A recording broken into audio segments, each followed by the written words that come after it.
Я думаю, что это и не случайная, не закономерность. С одной стороны, группа «Алроса» она глубоко интегрирована в экономику республики, поэтому мы прекрасно знали, было поручение главы республики в рамках готовящейся стратегии республики 2030, в том числе и это было и поручение главы республики и акционеров актуализировать, в том числе и стратегию группы «Алроса».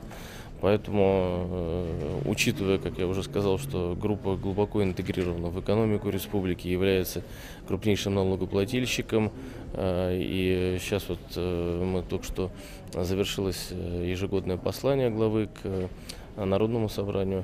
В рамках этих процессов понятно, что основой все равно развития республики остаются сырьевая база, переработка, то есть те, скажем, области промышленности, те области развития, которые напрямую связаны с группой «Алроса». Сейчас, по сообщениям СМИ, мы знаем, что хорошие результаты, производство финансовое, республика ожидает достаточно большого объема дивидендов, так было сказано. А что касается дивидендов улусам алмазной провинции, они также увеличатся, и можно ли нам узнать какой-то? Ну, конечно, потому что увеличатся дивиденды всем акционерам, потому что дивидендная политика, она абсолютно едина для всех акционеров. То есть компания вообще по дивидендной политике, которая действует в компании, минимум 35% от чистой прибыли, рассчитанной по международным стандартам финансовой отчетности, направляется на дивиденды, но в соответствии с решениями, которые были приняты еще в прошлом году, и они остаются действовать и на 2016-2017 год, дивидендная политика, то есть объем дивидендов будет порядка 50% от чистой прибыли по международным, рассчитанной по международным стандартам финансовой отчетности, учитывая, что плановые показатели по чистой прибыли в 2016 году действительно рекордные, то и сумма дивидендов, которые получат все наши акционеры, она действительно будет рекордной. Какие результаты вы ожидаете от тех торгов, которые сейчас идут во Владивостоке, в алмазном центре?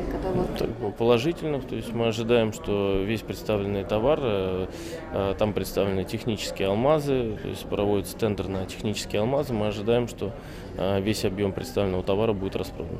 А сейчас есть какие-нибудь итоги по этим торгам? По представительству клиентов и по интересу, то есть они проходят на очень хорошем уровне, по крайней мере, той информации, которой я обладаю. У нас порядка 10% работает именно коренного населения на предприятии группы компании «Алроса».